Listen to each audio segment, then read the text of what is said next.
Before we start, there's a whole library of exclusive content you're missing out on. Patreon only, nowhere else. Link in the description. Okay, on to the video. Kaiden stared into the ritual circle, and something inside him snapped completely at that moment. A fist-sized creature emerged from the portal, damp, shapeless, almost transparent. The hall fell silent, not out of respect, but out of that peculiar, awkward horror that sets in when everyone understands everything, yet no one knows what to say. Instructor Oren slowly raised the viewing crystal and held it up to the creature. The crystal didn't light up at all. No rank was determined because there was nothing to rank. Sitting before them was a slime of the lowest category, a creature so insignificant that the textbook didn't even have a separate page for it. Kaiden heard someone snort quietly from behind, and then, not so quietly, laughter rippled from the back rows to the front. During his 3 years at Tenshin Academy, he had memorized the theory of summoning, pored over compatibility charts at night, and taken a supplementary exam on pact architecture twice. Next to him, Sorelei was already scratching a cat-sized fire wyvern behind the ear, while Junmei held the leash of an ice wolf that was quietly baring its teeth at the entire hall. Kaiden stood with a palm on which something slimy and utterly silent was trembling, and thought of only one thing: how many years it had taken to arrive at this very moment. Oren felt no schadenfreude. That would have been easier to bear. Oren looked on with the expression people have when they've already mentally closed the matter and are thinking about what comes next. He said briefly that the result was final, that Kaiden could go to the main building and wait for notification of his future status. Future status. That was a euphemism that at Tenshin Academy meant one thing: expulsion within 2 weeks. By evening, a message from the RU family was already in his inbox. The engagement to Meilin RU was officially annulled due to changed circumstances. The wording was almost legal, cold, and precise, like a surgical incision. Kaiden read it twice, folded the letter, and tucked it under his mattress, because he didn't want to throw it away yet, but he couldn't bear to keep it in plain sight. The room was empty. His neighbor, Tai, had requested a transfer to another block before dinner, citing incompatible sleep schedules. Kaiden laid out the remains of his dinner on the table: half a flatbread, a piece of boiled meat, a small jug of broth. The creature sat on the windowsill and barely moved, only swaying slightly with each breath, like a jellyfish in shallow water. Anger is an inaccurate word for what had built up over the course of the day. Kaiden took a piece of flatbread and tossed it onto the windowsill right in front of the creature, not out of pity, but because holding the anger inside was becoming physically uncomfortable. The creature reached for the bread and slowly drew it into itself, without teeth, without moving its jaws, simply swallowing it, and then froze. Then Kaiden tossed the meat. Then he poured the remaining broth into a small bowl and set it down nearby. The creature devoured everything in its path without stopping, silently, and by midnight, Kaiden had fallen asleep right at the table, because he no longer had the strength to go to bed. In the morning, he woke up to the feeling that he was being watched. The creature was sitting on the windowsill, and it had changed noticeably and distinctly overnight. It had grown about a third larger, its structure denser, and where yesterday there had been a smooth, shapeless body, today 2 dark spots could be made out, resembling the beginnings of eyes. Kaiden stared at it for a long time, motionless, trying to decide whether he was seeing what he was seeing or had simply not slept properly. Then he stood up, took a piece of yesterday's bread from the nightstand, and held it out to the creature, slowly, as if testing a hypothesis. The creature devoured the bread in 4 seconds, and Kaiden felt something inside him begin to think in a completely different way, not like yesterday. The first thing Kaiden did in the morning was lock the door with the deadbolt and draw the curtain, not out of paranoia, but out of simple calculation. If the creature changed again, only the right eyes should see it, and the right eyes didn't exist yet. He took the notebook he used for notes on pact theory out of the nightstand, flipped to a blank page, and wrote the date and a single word at the top: observation. Then he looked at the creature, thought for a second, and crossed out that word. He wrote another: experiment. The difference was important because observation implies distance, while an experiment implies a plan. On the first page, Kaiden recorded the initial parameters: the creature's size on the morning of the first day, about the size of a fist; color, murky gray; structure, unstable; reaction to external stimuli, minimal; magical aura based on personal perception, 0. On the morning of the second day, size increased by approximately a third; color shifted toward milky white; structure, noticeably denser, 2 dark spots on the upper body, presumably the beginnings of visual organs. This was no longer a feeling. It was a measurable difference, and Kaiden emphasized it twice. The next 2 hours were spent on a systematic check of whatever was available right now. Ordinary bread, consumed in 4 seconds, no changes recorded. The creature simply swayed and settled down. Bread with salt, same result, no difference. A piece of raw meat stashed away the night before consumed more slowly in about 12 seconds, after which the dark spots on the body became slightly more distinct, almost like real eyes. Kaiden noted, animal protein elicits a reaction. Plant carbohydrates, none or a weak one. Then he pulled a stub of dried pepper from his pocket, left over from last week, and tossed it to the creature. The creature's body twitched, not from pain it seemed, but from surprise, then slowly swallowed the pepper and simply vibrated in place for a few seconds. Kaiden wrote, "Spicy food triggers a reaction. Nature of reaction unclear. Repeat with control." By noon, the page was half full. He needed magical material. Without it, the picture remained incomplete and, to be honest, not particularly interesting. Plenty of animals change when they eat. A magical reaction would be a different story. There was no magical material in the room. Kaiden wasn't rich enough to keep crystals for personal experiments, and academic supplies were issued only to current students with active pacts. Formally, Kaiden was still listed as a student, but still in this context meant 2 weeks at most. So he needed the basement. The lower technical level of Tensing Academy was used to store discarded training materials, broken focusing wands, burned out storage devices, crystal remnants from practical sessions. All of this was considered trash and written off, but physically it hadn't gone anywhere for years, because there was no one to handle disposal.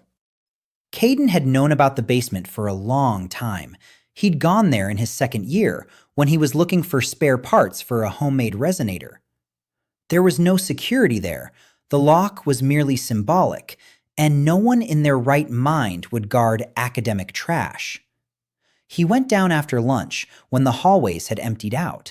He found the right shelf in 15 minutes. 3 boxes, with the remains of low-grade crystals, most of them so depleted they were barely glowing.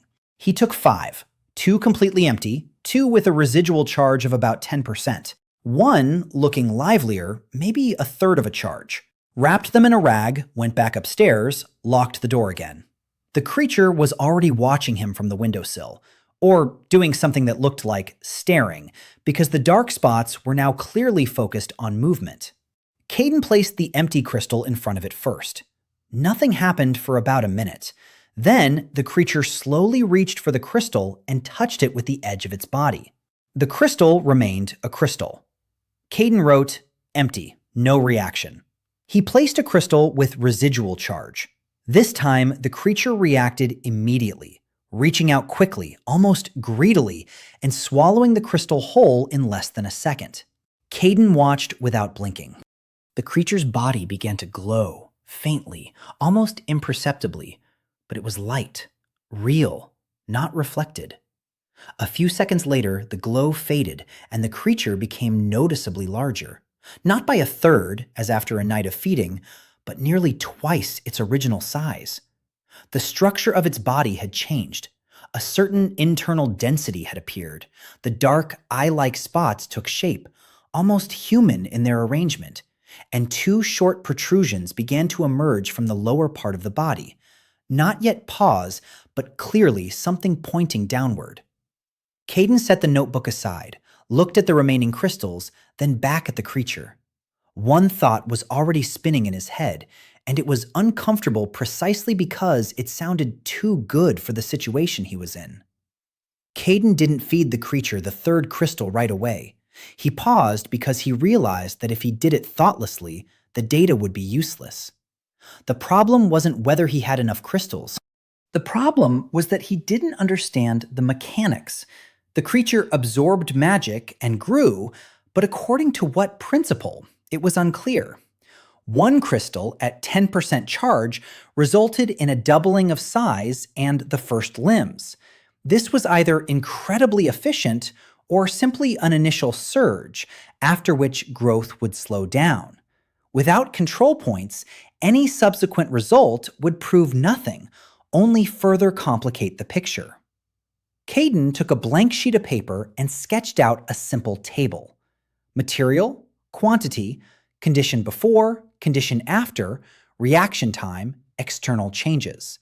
He jotted down everything that had already happened from memory: bread, meat, pepper, an empty crystal, a crystal with a residue.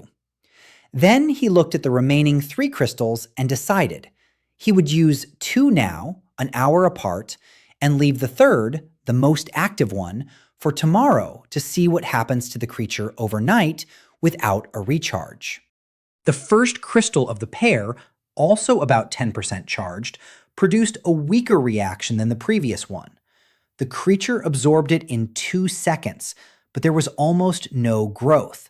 The body became slightly denser, the appendages at the bottom grew a little longer, and something resembling a thickening appeared at the top, perhaps the beginning of a head.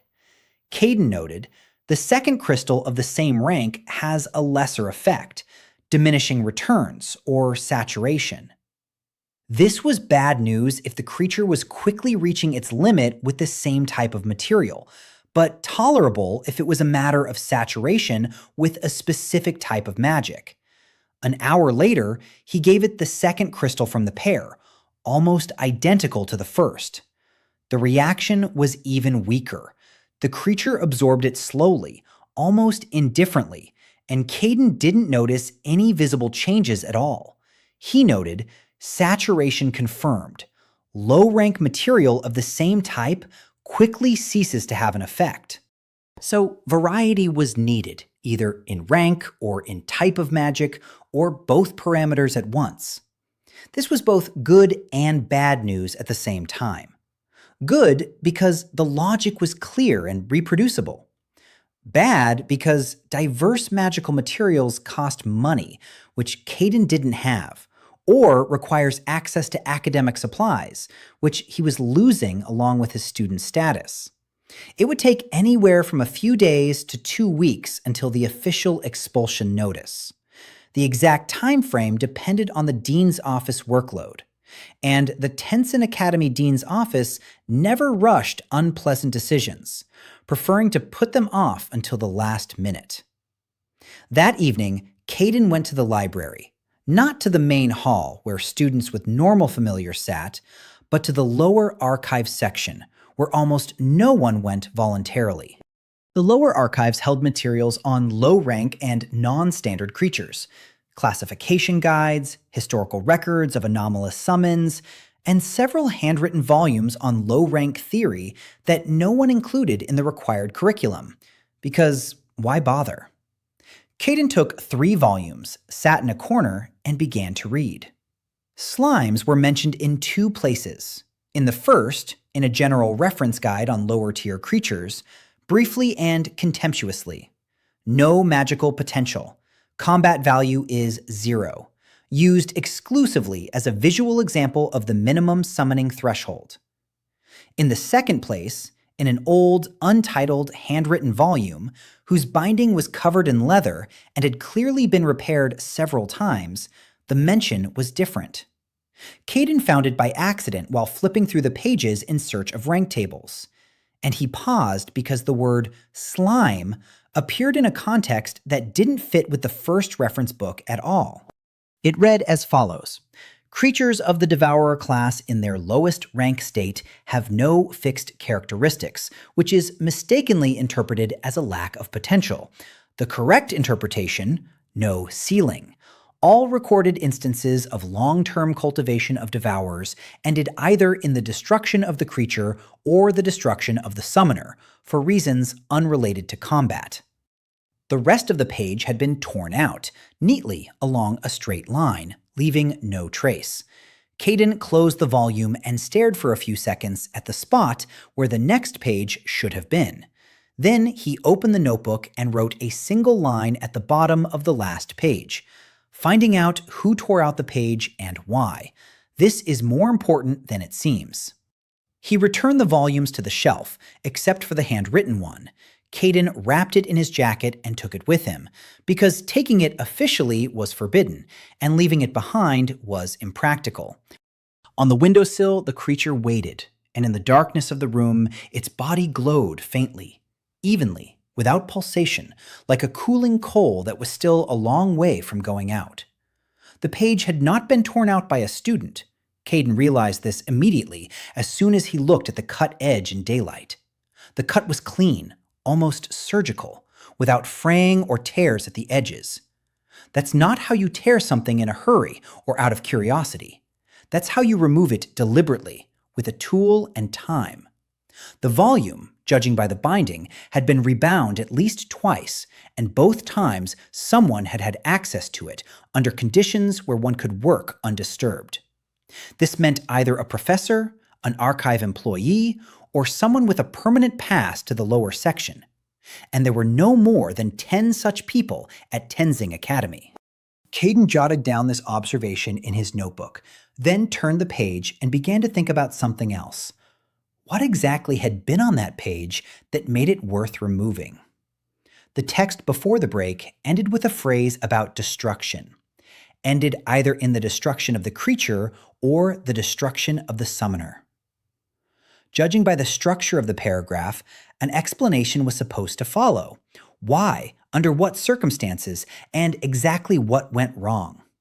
This was practical information, not historical, and someone had decided it didn't need to be in the public domain.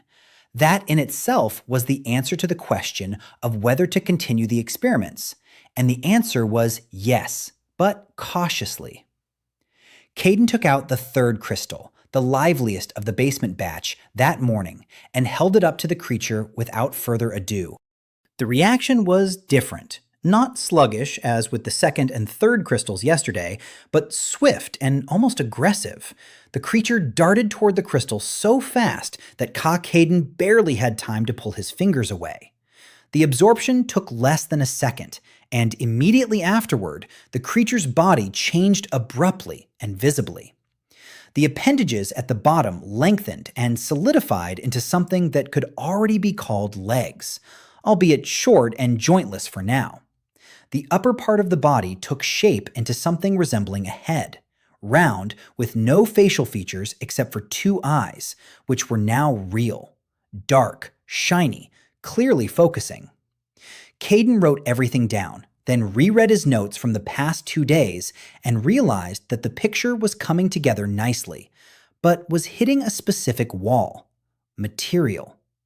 The basement supplies had run out, and from there, he would either have to find a source or wait for an opportunity.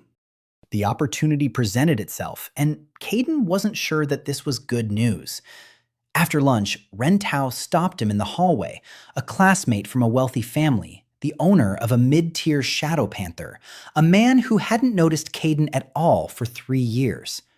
Rentao stopped, looked at him with that mixture of curiosity and condescension that people have when someone else's misfortune makes them kinder than they usually are. He said he'd heard about the initiation, that it must be tough, and that if he needed help transferring to the support corps, the Tao family had connections. The support corps was a place for those who hadn't made it as summoners, but could be useful in administrative or technical roles. A polite way of saying, your career is over, but we'll find you a corner. Kaiden thanked him just enough not to be rude, and said he was still considering his options.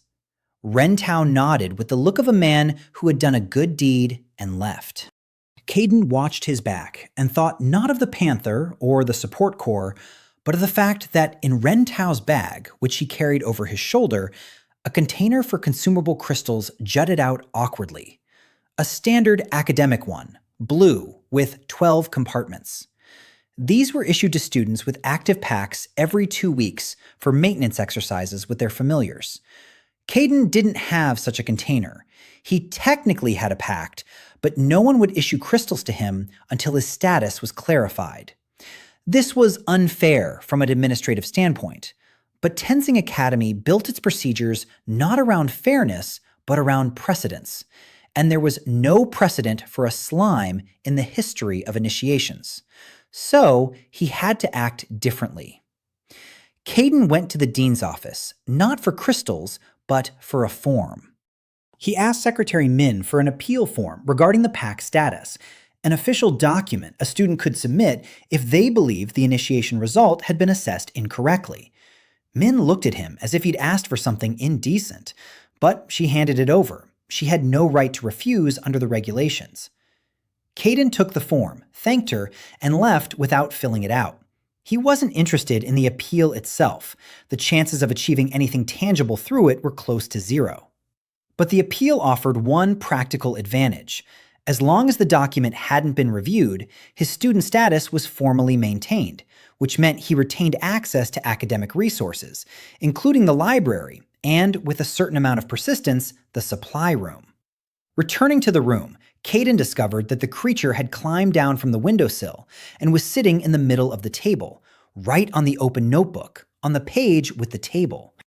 Its eyes stared at him without any expression that Kaiden could recognize, but the fact remained, the creature had moved on its own, chosen a specific spot, and was waiting.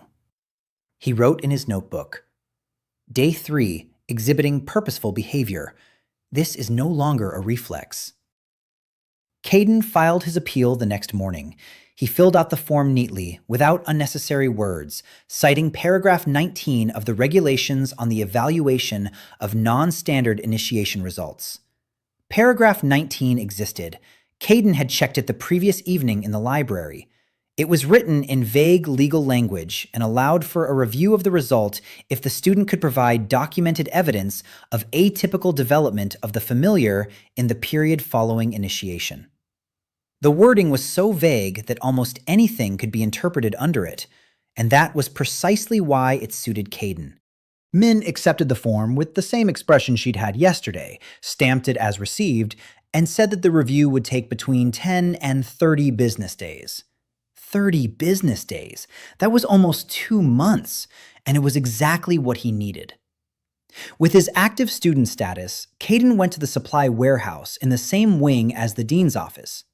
The warehouse was managed by an elderly storekeeper named Hasu, a man who had worked at Tenzin Academy longer than most of the faculty and treated students with the even-keeled indifference of a seasoned bureaucrat. Hasu wasn't interested in other people's stories and didn't follow academic gossip. He was interested in documents, signatures, and whether the request complied with current regulations. Kaiden presented his student ID and requested the standard 2-week supply of consumables for familiar training exercises. Hasu looked at the ID, then at his logbook, then back at the ID. He said that given the status of the appeal, issuing consumables was not part of standard procedure. Kaiden replied that paragraph 22 of the regulations contains no explicit prohibition on issuing consumables to students while an appeal is pending, and placed a printed copy of the paragraph on the counter, prepared in advance, last night in that same library. Hasu read the paragraph slowly, without haste, like a man paid for accuracy rather than speed. Then he closed the logbook, opened another journal, obviously for non-standard cases, and issued half the standard package, 6 low-rank crystals instead of 12, citing his own right to reduce the allocation given the uncertain status of the pact. Kaiden took the 6 crystals, thanked him, and left, giving no indication that this was exactly the result he had been counting on from the very beginning. 6 low-rank crystals were less than he wanted, but enough to conduct the next series of controlled tests. The question of saturation remained open. One type of crystal was not enough for the creature for long. He needed to understand whether variety within a single rank worked, or whether moving up a rank was fundamentally important. Kaiden administered the first 2 crystals from the new batch 3 hours apart, with a deliberate break in feeding in between. The creature had received nothing since morning, and by the time of the first crystal, it was clearly waiting, sitting at the edge of the table, its eyes following every movement of his hands. The first crystal elicited a moderate reaction, growth of about 10%, slight thickening of the leg-like appendages, the appearance of barely noticeable bulges on the sides of the body where the shoulders begin in most creatures. The second crystal, 3 hours later, the reaction was noticeably weaker, as expected. Kaiden wrote it down, reread it, then wrote next to it the question he had been putting off for 2 days. What is the upper limit of a single rank, and does it even exist? The answer to this question required a mid-rank crystal, and the supply depot did not issue mid-rank crystals to anyone below their 3rd year with the confirmed combat pact. Kaiden was in his 1st year with a pact that the dean's office did not officially recognize as valid, and there were no legal ways to obtain a mid-rank through the regulations. Illegal ways were available, but they required either money, connections, or someone else's gullibility, and Kaiden had roughly equal amounts of all 3. That is, almost none. That evening in the dining hall, he sat alone, just as he had for the past 3 days, and thought not of crystals, but of the handwritten volume lying under his mattress. Specifically, he thought about the phrase, "no upper limit," and what it meant from a practical standpoint. If a creature truly had no upper limit to its growth, then the question was not how tall it could grow, but how quickly and at what cost. At the current rate, 6 low-rank crystals every 2 weeks, it was like trying to fill the ocean with a spoon. Junmei sat down at the next table with an ice wolf. The wolf lay under the bench, dozing with the look of a creature that knows exactly its place in the hierarchy and is completely content with it. Junmei ate quickly, barely looking around, and only as he was leaving did he pause his gaze on Kaiden for about 3 seconds, not mockingly, but rather appraisingly, as if calculating something in his mind. Then he left, and Kaiden jotted down this observation in his notebook, because 3 days ago, Junmei had laughed louder than the rest in the initiation hall, and now he looked different.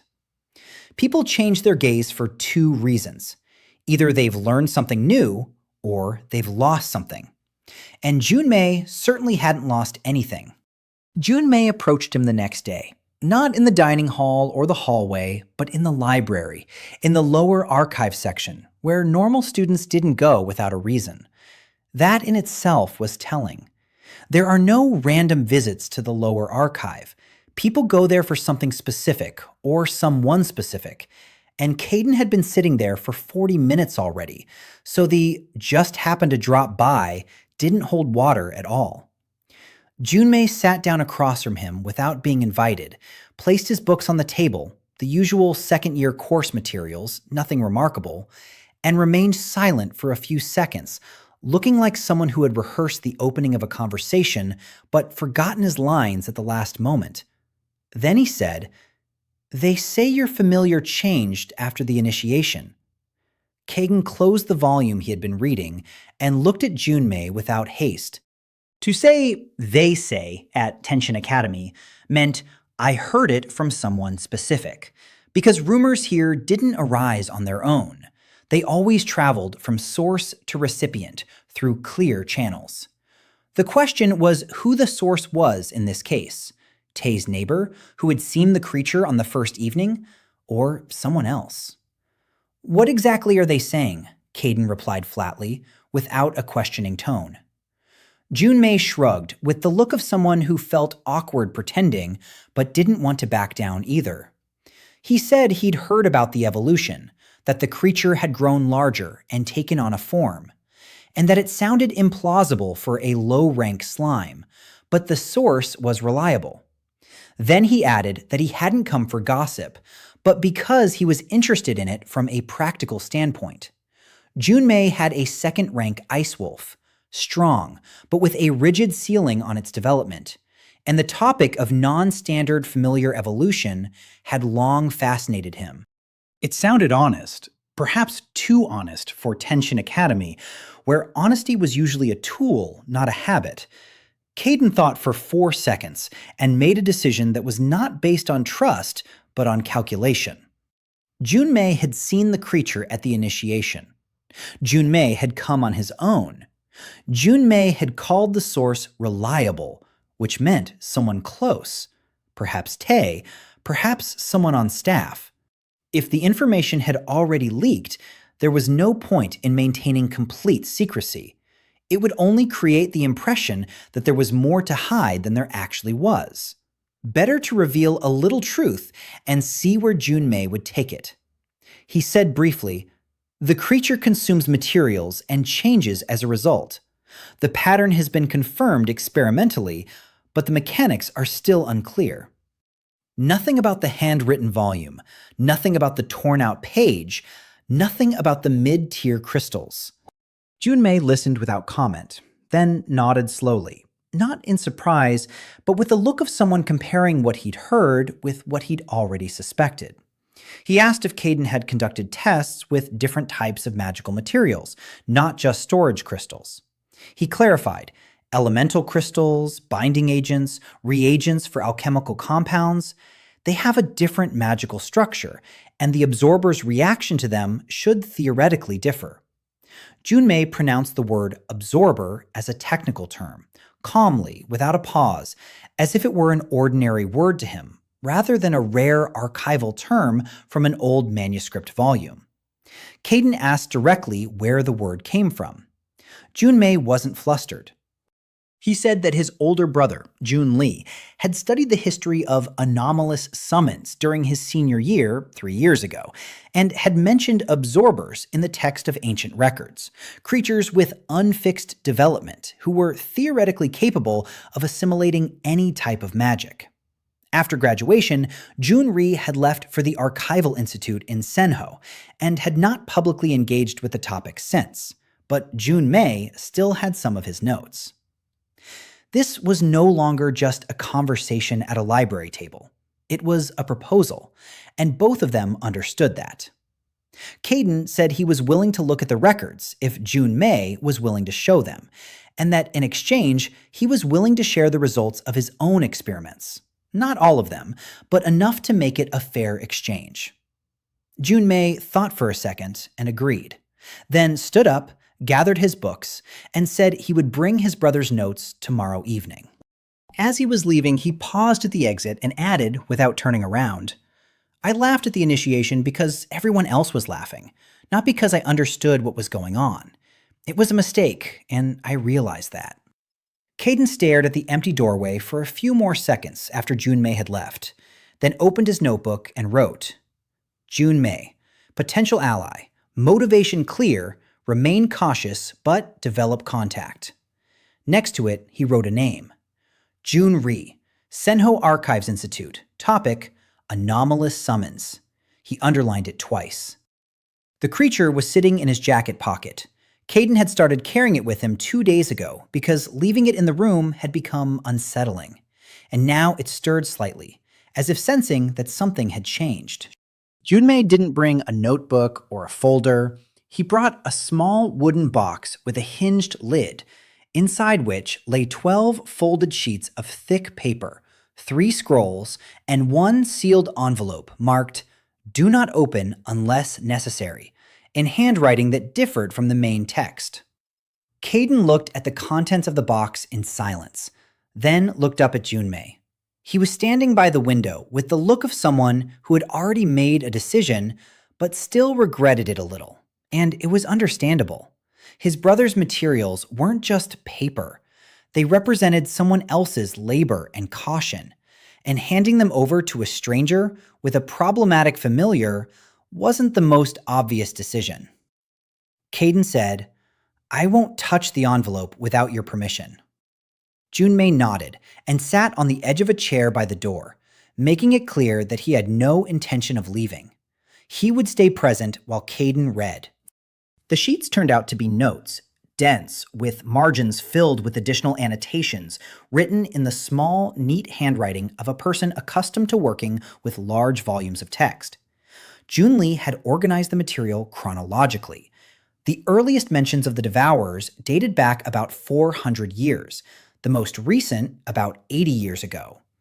There were 7 recorded cases in total, and not a single one ended with what is generally considered a happy outcome. The first case involved a summoner named So Han from the southern provinces, a low-ranking mage who received an absorber during his initiation, considered it a failure, but continued to feed the creature out of affection. 6 months later, the devourer reached the size of a large dog and began absorbing the magic of surrounding objects on its own, without the summoner's involvement. The local council of mages demanded its destruction. Sohan refused. The council insisted. Details of the destruction were absent from the records, but Junri made a note. The source is silent on resistance. There likely was some. The second case, an academic one, occurred 112 years ago at Weilong Institute.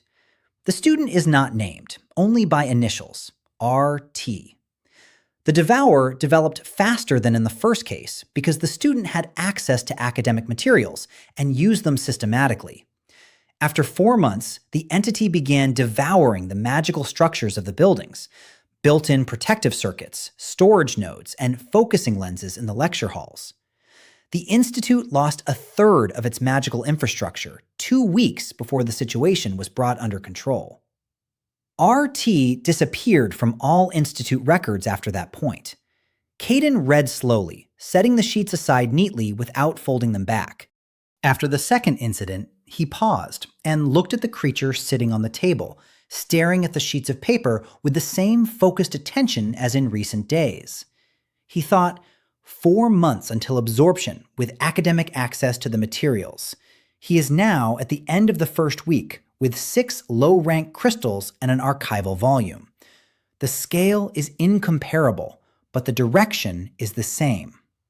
The third, fourth, and fifth cases were shorter and less well documented. The creatures were destroyed in the early stages, as soon as local authorities or academic councils identified the type.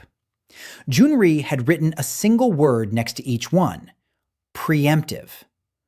The sixth case was different. The devourer had, according to the description, reached the size of a small dragon and begun to devour living magic, not objects or structures, but the energy of active spells and, in part, the life force of mages within a 20-meter radius. This case dated back 80 years and ended with the intervention of 3 high-ranking mages from the Imperial Council of Taikon. Junri described the 7th case in a single sentence and placed 3 question marks next to it. The creature presumably reached a rank for which there is no designation in the classification. Its subsequent fate is unknown. Kaiden finished reading the last sheet, stacked them in their original order, and put them back in the drawer. He looked at Junmei. The latter asked, "Well?" Kaiden answered honestly, because this was a moment when honesty was more advantageous than caution. The pattern is clear. All 7 cases failed not because the absorber was uncontrollable. They failed because the summoner lost control of the growth rate or didn't understand what was happening until it was too late. It's a solvable problem if you approach it consciously from the very beginning. Junmei was silent for a long time, then said, "My brother thought the same thing. That's exactly why he went to Senho. There are materials there that can't be found anywhere else, and he wanted to find an 8th case that ended differently." Kaiden asked if Junli had found what he was looking for.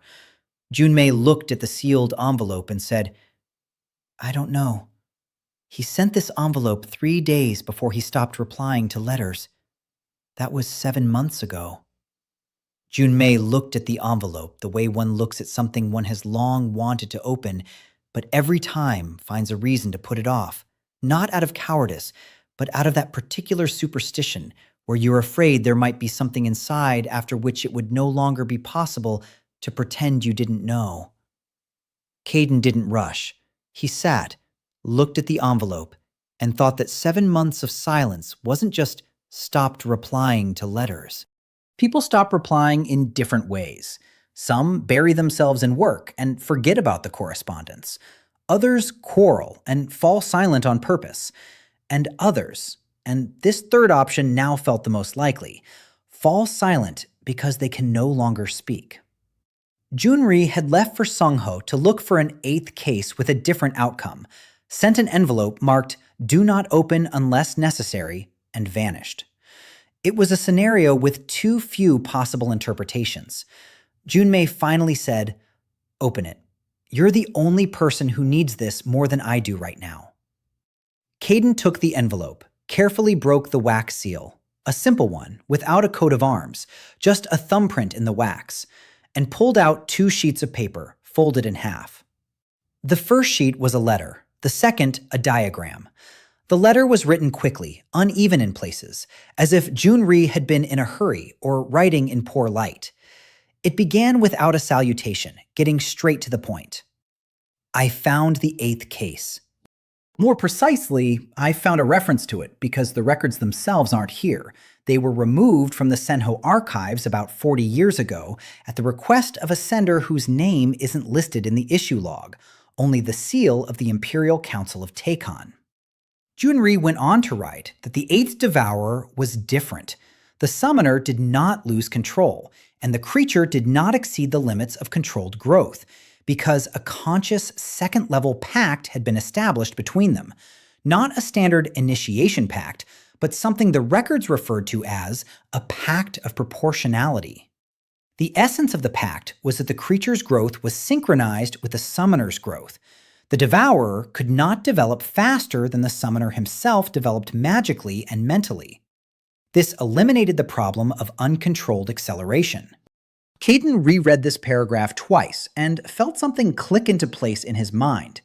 Not with joy, but with that quiet click when you realize that the problem is solvable, but the solution will require much more than you expected. The letter continued. "I don't know if the ritual for the Pact of Proportionality exists in any accessible source. It isn't here, and most likely isn't in the main archive of the Tenzing Academy either, because everything related to devourers was systematically removed long ago. But I know that the full text of the 8th case was in the personal library of a mage named Orin Wei, who died 60 years ago, and whose library passed to his sole disciple after his death. The disciple's name is Sei Toru. Sei Toru now lives as a recluse in the Karen Mountain region. His exact is unknown, but there is a merchant in Senho named Hui who delivers supplies to Sei Toru once a year and knows the way." The letter then broke off mid-sentence. "If I am gone, it means that..." And that was all. Junmei read the letter over Kaiden's shoulder and remained silent for a few seconds. Then he spoke quietly and evenly, without a tremor in his voice, like a man who had long suspected this and had now simply received confirmation. "So he's gone." Kaiden didn't respond to that, because there was no answer that would be both honest and helpful. He unfolded the second sheet, a diagram. It was a hand-drawn map, a stretch of coastline, a mountain range, a few symbols, and a cross marked Hui, Port Market, Senho. The map was accurate, with a scale and landmarks. Junri clearly knew how to draw diagrams. It was a 7-day walk or a 4-day ride by courier stagecoach from the Tenshin Academy to Senho, if you bought a ticket, and a ticket cost money, which Kaiden didn't have. There were 26 days left until the end of the appeal period. That was enough time if nothing unexpected happened, and completely insufficient if it did. Kaiden folded both sheets, put them back in the envelope, and looked at Junmei. He asked first, "Are you going to Senho?" It wasn't a question. Kaiden confirmed, "Yes, once I figure out the travel expenses and what to do about the appeal deadline." Junmei paused, then said, "I have money for a ticket, and I also have a reason to find my brother, even if he's no longer alive. I'm going with you." Kaiden looked at Junmei for about 5 seconds and thought about several things at once. That an ally with money and motivation was practical, that a person who has a personal stake in this is more reliable than a random travel companion, and that a mid-tier ice wolf on the road wouldn't go amiss. Then he said, "All right. We leave in 2 days." The creature on the table twitched when Kaiden said this and made a sound for the first time. A quiet, almost inaudible sound, something between a vibration and a low tone. Both of them looked at it.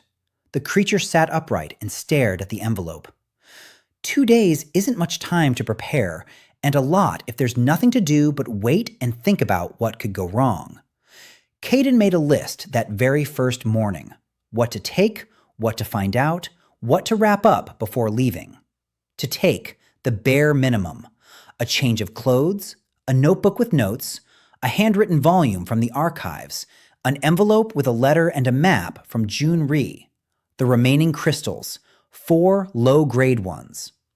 The creature was to be carried in a specially sewn inner pocket of his jacket.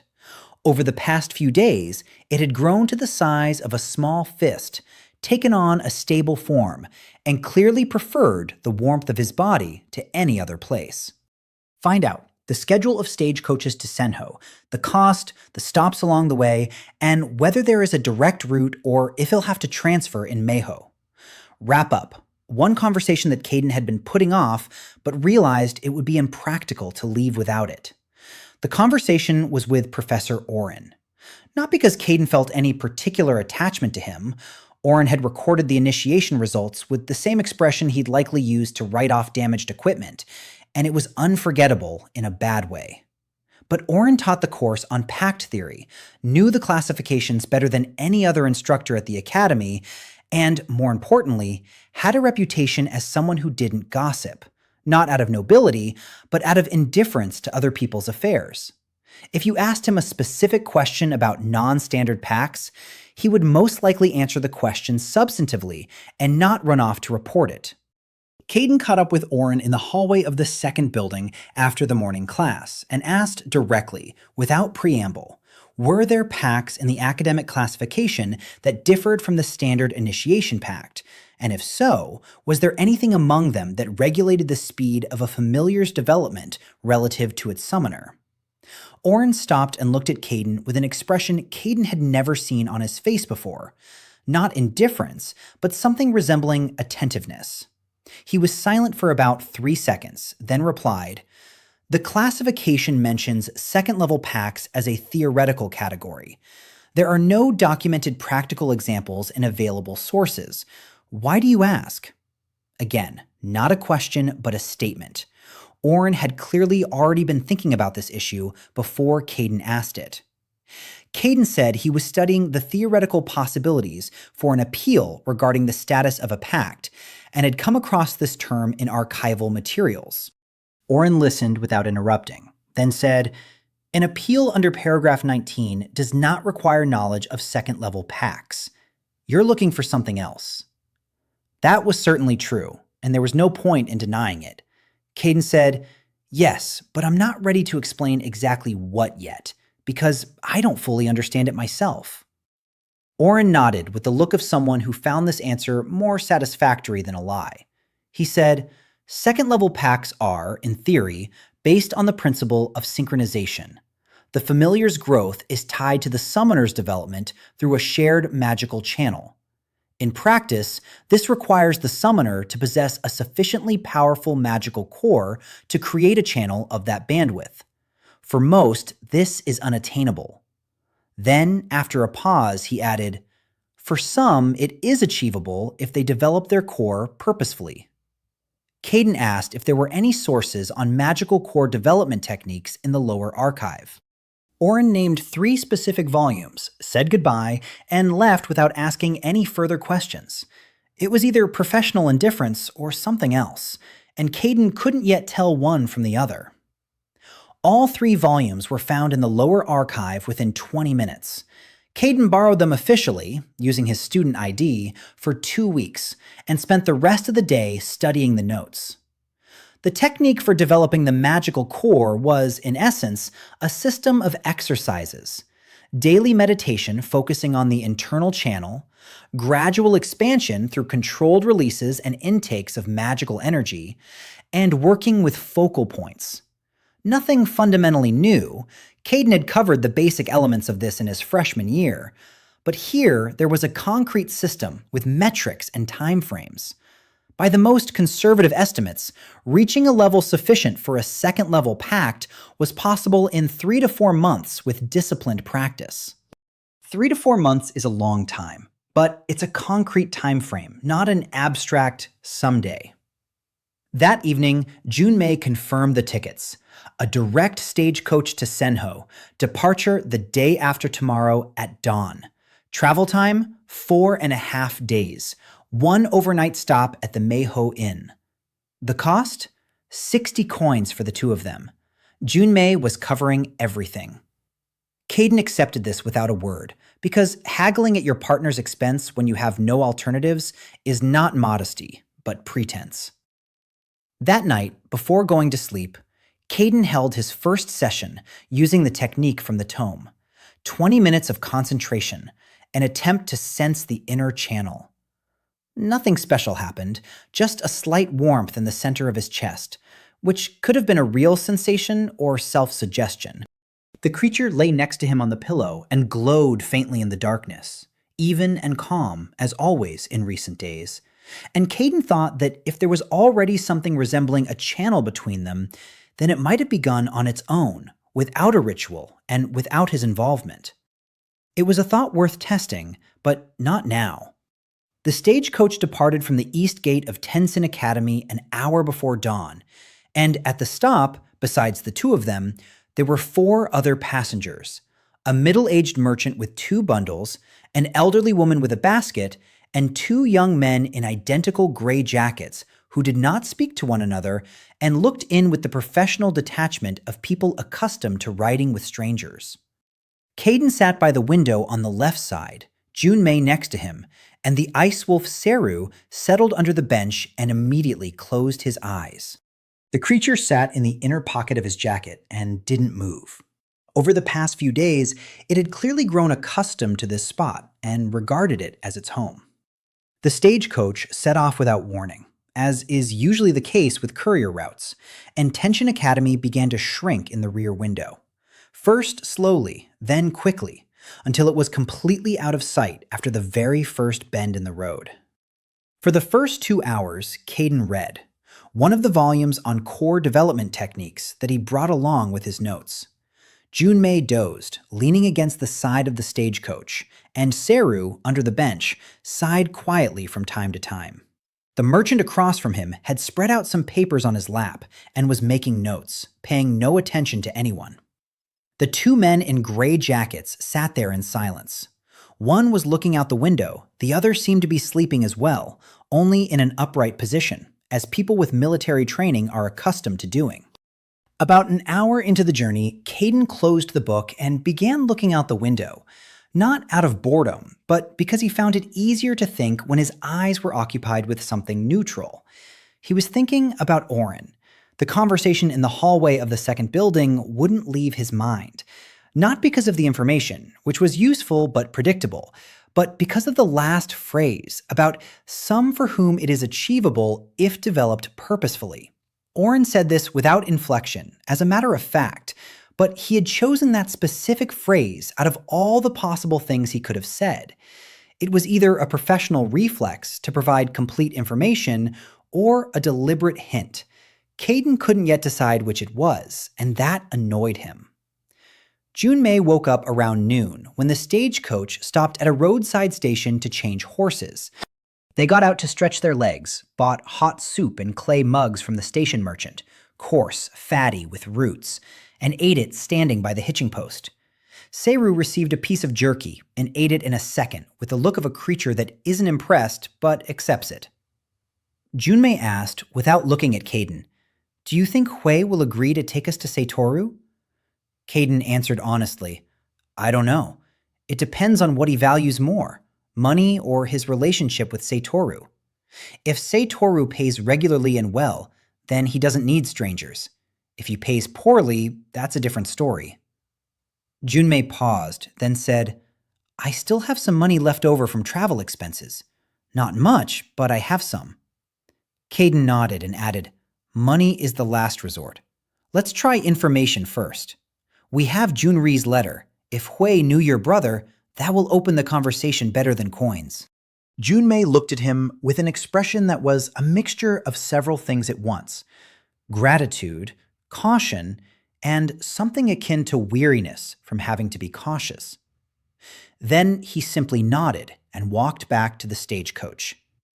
In the afternoon, the road wound through hilly terrain, and the jostling grew so intense that reading became impossible. Kaiden put the book back in his bag and spent the next hour with his eyes closed, not sleeping, but practicing the technique from his morning notes. Slow breathing, focusing on the center of his chest, trying to feel the inner channel. The warmth came on faster than last night, and this time it was definitely not self-suggestion. It was distinct, localized, with a slight pulsating rhythm. The creature in his jacket pocket responded almost immediately. It tightened slightly, then relaxed, as if it had sensed something and reacted instinctively. Kaiden opened his eyes and took out his notebook. He wrote, "Day 6, first confirmed sensation of the channel during practice. The creature reacts synchronously. Perhaps a connection is already forming unilaterally." Then he added, "Check whether the creature reacts to an intentional energy transfer without a meditative state." The overnight stay in Meiho turned out to be an inn with 3 rooms on the entire floor, and a host who looked at Sera with undisguised concern, while Junmei showed his academic ID with the seal. The room was small, with 2 narrow beds and a window overlooking the stable. Kaiden lay down, closed his eyes, and almost immediately felt the creature crawl out of his pocket, slither across the blanket, and settle at the level of his collarbone, where he had felt the warmth of the channel that morning. It lay there motionless, and after a few minutes, Kaiden realized that he was falling asleep faster than usual, and that the warmth in his chest did not fade during the process, but became more steady. This was already the 3rd sign, and 3 signs are no coincidence. Senho appeared on the 3rd day of the journey, first as a scent, then as a sound, and only then as something visible. The scent was of the sea, salty, with a hint of fish, tar, and smoke from a multitude of fires burning simultaneously. The sound, it was a rumble that is unique to port cities, continuous, multi-layered, without pauses and without a single source that could be singled out.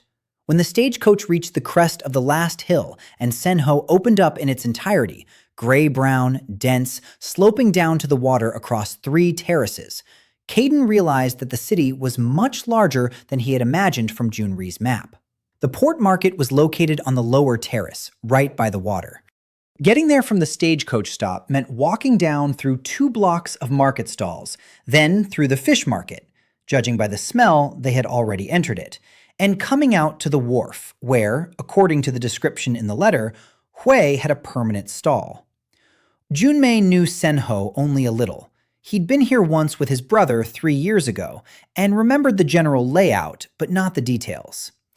Seiru walked beside him, slightly ahead, reacting to the smells with the curiosity of a creature that had never seen the sea.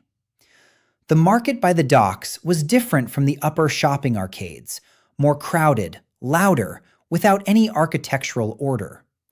The stalls stood shoulder to shoulder, Porters carrying bundles moved between them. Merchants shouted in several languages at once. And somewhere at the far end, someone was unloading a boat directly from the deck onto the platform, and crates fell with a regular clatter. Kaiden kept his hand on the pocket containing the creature, not of pickpockets, but because the noise and density of the crowd created a restlessness he didn't want to transmit through the channel. They found Hui in 20 minutes, not because the description in the letter was accurate, but because Junmei asked the very first boatman, and he pointed him out immediately, without hesitation. Everyone who worked by the water knew Hui. The place turned out not to be a stall, but a small shed at the farthest pier, under which stood neatly stacked bundles of supplies and sat a man of about 50 with a face that had spent much time in the wind and sun. Hui didn't trade in anything specific. He was a middleman and a transporter, one of those people who know everything about everyone within their radius and sell not goods, but information and access. Kaiden approached first and said he was looking for Hui on the recommendation of a man who had been here a few months ago. He described Junli, age, appearance, interest in archival materials. Hui listened expressionlessly, then looked at Junmei with that particular squint people get when they recognize a family resemblance. He said, "Brother?" Junmei replied, "Yes." Hui paused, then stood up, walked to the edge of the pier, and stared at the water for a few seconds. It was the gesture of a man who needed to make a decision, and Kaiden didn't rush him. He gave Hui as much time as he needed. Junmei stood nearby and was silent too, and that was the right thing to do. Hui turned around and asked directly, "Do you know what happened to Junli?" Junmei answered just as directly, "No." He stopped replying to letters 7 months ago. The last thing he sent was an envelope with information about Seitoru. "We want to know what happened, and we need a way to reach Seitoru." Hui looked at Junmei for a long time, then shifted his gaze to Kaiden, holding it longer than one usually looks at a stranger, as if reading or checking something. Then he said, "Junri came to see me 2 days before he disappeared. He asked me to take him to Seitoru earlier than usual. It's usually once a year, but this was in the middle of the season and it was urgent. I took him. He didn't come back. When I arrived a month later with the scheduled supplies, Seitoru said only that Junri had gone into the mountains and hadn't returned. Nothing more." Kaiden asked, "Do you believe Seitoru?" Hui replied after a pause, "Seitoru doesn't lie, but he says exactly as much as he deems necessary and not a word more. That's not the same thing as telling everything." It was a precise and useful distinction, and Kaiden remembered it. He asked if Hui was willing to take them to Seitoru, not now, but in a day when the next scheduled supply run was due. Hui paused again, then named his price. 20 coins per person, the dog rides for free, a nod towards Seru. But passengers take only what they can carry themselves, and no questions along the way. Discussions only on the spot with Seitoru directly. Junmei agreed without haggling, and Hui waved his hand. Tomorrow at dawn, right here. They spent the night at an inn in the upper part of the city, cleaner and quieter than down by the docks. Kaiden lay with his eyes open, thinking about what Hui had said about Seitoru. He says exactly as much as he deems necessary. This meant that a conversation with the hermit would require neither pressure nor money, but something else. The right question asked at the right moment, or a compelling enough reason for Seitoru to decide to speak more than usual. Kaiden had a compelling reason. The question was whether it would be compelling enough for a man who, 80 years ago, had decided to live as a recluse in the mountains, and, by all accounts, had never once regretted that decision since. The creature stirred in his pocket, and Kaiden felt a faint impulse through the channel. Not alarm, not joy, something neutral and steady, like a presence. He placed his hand on his pocket over his jacket and thought that 80 years of seclusion was a long time, But an absorber with no limit to its growth was also an argument that was hard to ignore. Hui was carrying supplies on 2 mules, neatly packed, without excess weight, with the professional minimalism of a man who had made this route many times, and long ago discarded everything non-essential. The road climbed from Senho, first along a trade route, then turned onto a narrow path that Kaiden would never have found without Hui. It began beyond a fork by a dry stream and almost immediately hid among the rocks, so that from 10 paces away it was invisible. The Karen Mountains were not high compared to the northern ranges, but dense and tangled. The folds of the terrain did not run parallel, but chaotically, creating false passes and dead ends that looked like passages. Hui walked ahead without a map and without stopping, clearly navigating by landmarks that Kaiden could not read. Junmei walked in silence. Seiru stayed close by his side, not out of fear, but out of that familiar instinct where the creature senses its master's tension and responds by staying close. Kaiden understood this because the creature in his pocket was also reacting to Junmei's state. The faint impulses through the channel grew slightly more frequent every time he remained silent for too long. This was a new observation. The creature picked up on the emotional background not only of Kaiden, but also of the people nearby. There was nowhere to write it down. The trail required both hands and his full attention, so Kaiden simply memorized it and set it aside for the evening. The ascent took about 4 hours. Hui stopped by a large flat rock, untied one of the bundles, and took out a thermos of hot tea, silently pouring it into 3 mugs, handing one to Kaiden and one to Junmei, and sat down himself. He drank slowly, gazing at the ridge ahead. Then he said, without turning around, "Seitoru knows I bring supplies once a year. He doesn't like uninvited guests. I'll speak first. You stay silent until he addresses you directly, if he does." Kaiden asked, "Has he ever not addressed you?" Hui replied, "Once. A man came with money and demands. Seitoru came out, looked at him, went back inside, and didn't open the door for 3 hours until the man left on his own. I handed the supplies through the window then." Junmei asked quietly, "And what about those who came without money or demands?" Hui looked at him with something resembling approval. He said, "There have been 2 such people in all this time. One was your brother. The second was a young mage about 30 years ago. I don't remember his name. Seitoru spoke with both of them at length. That was enough information to grasp the principle, and Kaiden understood it. Seitoru's house appeared around the last bend in the path, not immediately, but gradually, as if one first had to earn the right to see it. Small, stone, it was so organically embedded in the slope that from a distance it looked like part of the rock. The roof was covered with moss. In front of the entrance stood 2 old trees with intertwined trunks. Neatly stacked firewood lay against the wall, fresh, meaning Seitoru had recently chopped it. Smoke rose from the chimney in a steady, thin stream. Hui stopped the mules, set the bales down by the tree, and approached the door. He knocked 3 times, rhythmically, without haste, and stepped back a pace. Kaiden and Junmei stood behind him. Seiru sat between them and looked at the door with the expression that creatures have when they sense the presence of something old and significant. The door opened a minute later. Seitoru was old, very old, much older than Kaiden had imagined. His face was the face of a man who had long since ceased to care how he looked in the eyes of others, etched with deep lines, calm, without greeting and without wariness. His eyes were light and attentive, not sharp, but precisely attentive, with that quality of gaze when a person looks at you as a whole rather than at the details. Hui nodded and pointed at the bales.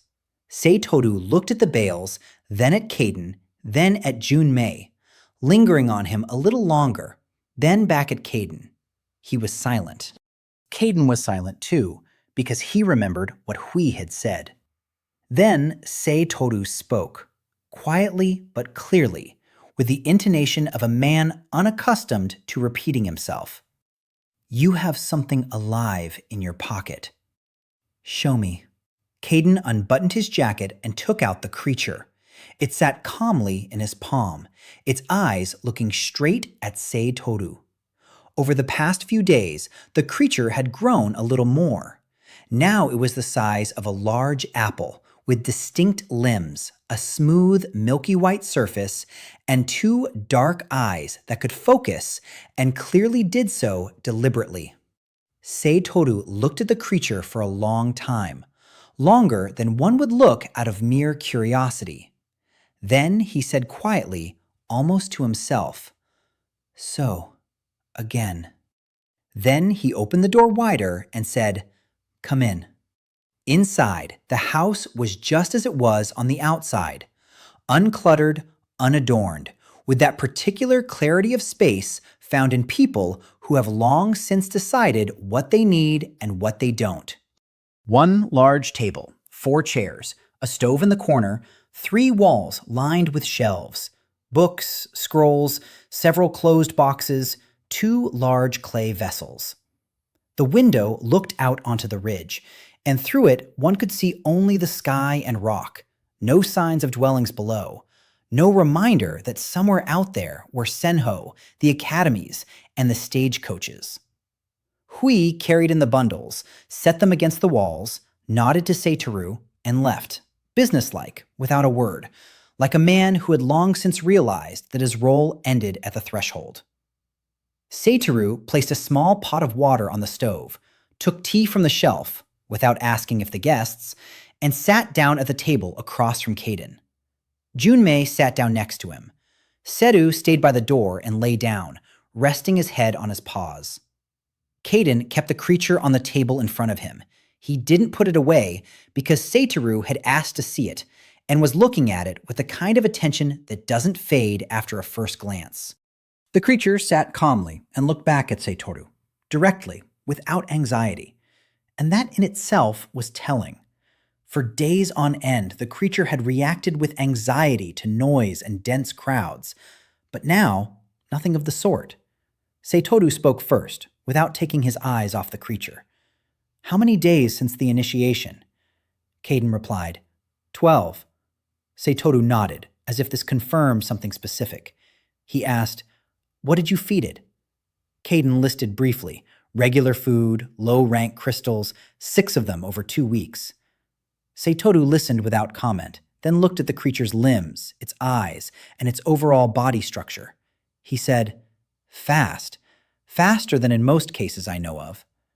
Junmei asked quietly but directly, "You know of cases with a different outcome?" Junri was looking for the 8th one, the one that ended differently. He found a mention of the pact of proportionality and came to you. "What happened to my brother?" Seitoru shifted his gaze to Junmei, long and unhurried. Then he stood up, took the kettle off the stove, poured tea into 3 mugs, and sat down again. He said, "Junri was a good researcher, meticulous, honest in his conclusions, without unnecessary ambition. He came with the right questions, and I answered them, everything I knew. Then he wanted to go higher up the ridge.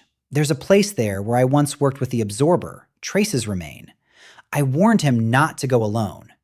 He left in the morning and didn't return by evening. I searched for 3 days." Junmei asked, his voice even, only slightly quieter, "And?" Seitoru replied, "I found his bag near the eastern outcrop. There were no signs of a struggle. There were no traces of Junli himself either. The Karen Mountains sometimes take people not because of danger, but because people find something there and then don't want to leave, or can't. I don't know exactly what happened, and that's the honest answer." Junmei was silent for a moment, then nodded. Not like someone who had been reassured, but like someone who had received an answer and would now have to live with it. Kaiden said nothing and didn't look at Junmei, because this was a moment that needed to be experienced without another person's gaze. Then Kaiden asked about the pact of proportionality. Seitoru looked at him with the same attentive gaze, devoid of sharp edges. He said, "You already know about it from Junri's letter. Otherwise, you wouldn't have asked that way. What exactly do you want to know?" Kaiden replied, "The mechanics, how the synchronization channel is established, what is required of the summoner, how long the ritual takes, and are there conditions under which it doesn't work?" Seitoru looked at him for a few more seconds, then at the creature, then back at Kaiden. He said, "You've already started developing the core. I can see it. You have the correct breathing pattern for someone practicing the channel expansion technique. How many days?" Kaiden replied, 5 sessions, 20 minutes each. Seitoru said, "Good. That means I won't have to explain everything from scratch." He stood up, walked over to the shelf, took out one of the closed drawers, and placed it on the table. He opened it. Inside lay a thin book in a leather binding, with no title on the cover. "These are the records of the 8th case. The original, not a copy. The materials were removed from the archives, but Oren Wei had a habit of keeping duplicates in places no one knew about." Kaiden looked at the book and thought about the torn-out page in the Tenshin Academy archives, about the seal of the Teikan Imperial Council in the Senho issue log, about the 7 cases with the same outcome. He asked, Why did the council seize these materials?" Seitoru answered without a pause, like a man had long since formulated the answer. "Because an absorber with no limit to its growth is a threat to the existing order, if it is controlled by someone intelligent and patient enough. The council prefers to destroy threats preemptively rather than learn to coexist with them. It is simpler and safer from their perspective." Kaiden asked, "Will they find out about us?" Seitoru looked at the creature on the table, then said flatly, "They're already looking. They just don't know exactly where to look yet. You have less time than you think and more than you realize right now." The book was thin, no more than 60 pages, and written in the handwriting of a man who thought faster than he wrote. The letters were cramped, words sometimes abbreviated to initials, the margins filled with additional notes that didn't fit in the main text. Kaiden read slowly, because there was no point in rushing here. Every page contained information that needed not just to be read, but understood in the context of everything that was already known. Seitoru sat across from him, drinking tea, taking his time. Junmei had gone outside after the conversation about his brother, quietly, without explanation, and Kaiden could hear through the window as Seru walked on the stones next to him. The first 20 pages were historical. Oren Wei described the 8th incident from beginning to end, methodically and without unnecessary rhetoric. The summoner's name was Lei Su, a mage from a modest family who received an absorber during his initiation at Wei Long Academy, 120 years prior to the present moment. He was immediately expelled and left. The key difference from the previous 7 cases: Lei Su did not attempt to accelerate the creature's growth and did not panic at its capabilities. Instead, and here Oren Wei had underlined this in bold right in the text, Lei Su began to develop his own magical core in parallel with the familiar's growth, deliberately maintaining a balance. Whenever the creature outpaced him, Lei Su would stop feeding it until he caught up in level. This was the pact of proportionality, not a ritual in the traditional sense, but a conscious practice of synchronization built on discipline, rather than a magical formula. Kaiden reread this paragraph twice and felt both relief and something akin to discomfort. Relief because there was no ritual as such, which meant he didn't need to search for a spell text or special components. Discomfort because disciplined practice over an indefinite period of time was significantly more difficult than a one-time ritual, and mistakes here accumulated imperceptibly until they became critical. The next 10 pages described the mechanics in detail. The magical channel between the summoner and the devourer formed on its own after initiation. Kaiden had already observed this in practice, But without conscious control, the channel remained a passive conduit for emotional background noise. To synchronize growth, it had to be activated intentionally.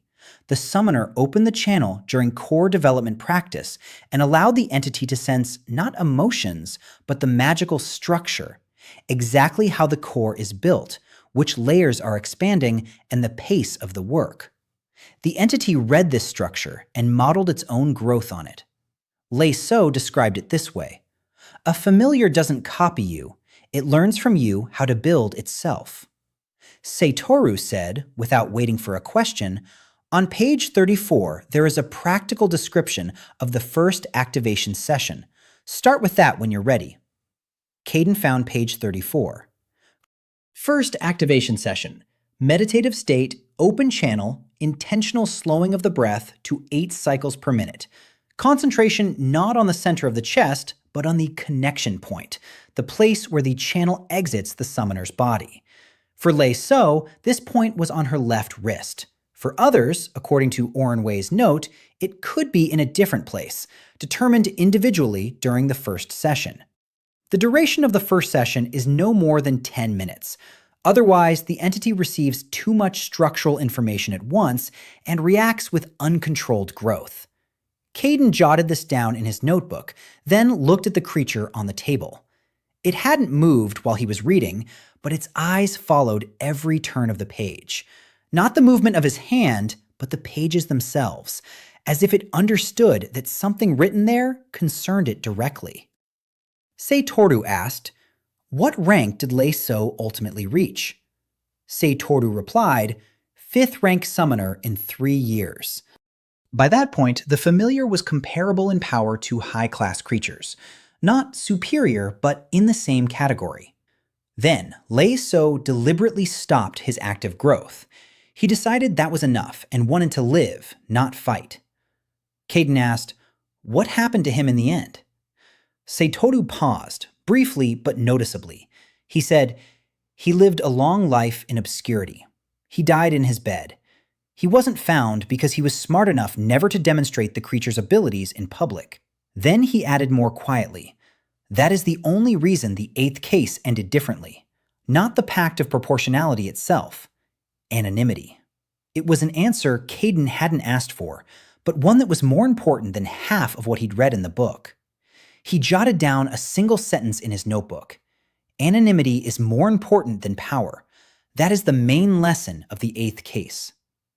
Junmei returned from the street, sat down on a chair by the wall, and remained silent.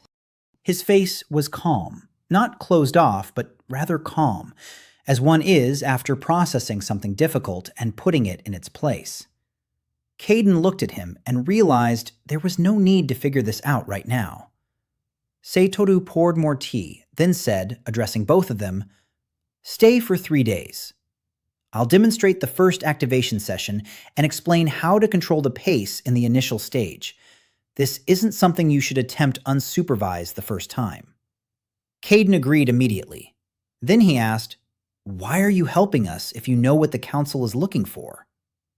Seitoru set his mug on the table and stared out the window at the mountain range for a moment. Then he said, "Because Orenway was my teacher, and he spent 20 years preserving these records. I've spent 60 years keeping them safe. It would be illogical to stop now, just when someone has finally come along who needs them for a purpose." Seitoru scheduled the first session for the following morning. Not immediately after dawn, but 2 hours later, when the light is even and the mind is free of residual sleep. Kaiden spent the night taking notes on Orenway's book.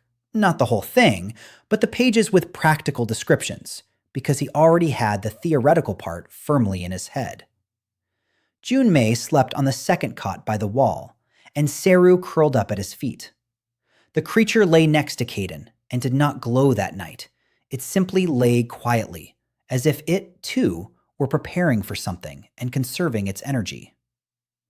In the morning, Seitoru led them outside the house to a small, flat clearing between 2 rocks, sheltered from the wind, with a good view of the ridge. He said it was better to hold the first session outdoors, An enclosed space creates a focusing effect that is harmful in the early stages. You need an escape route in case the creature reacts more strongly than expected.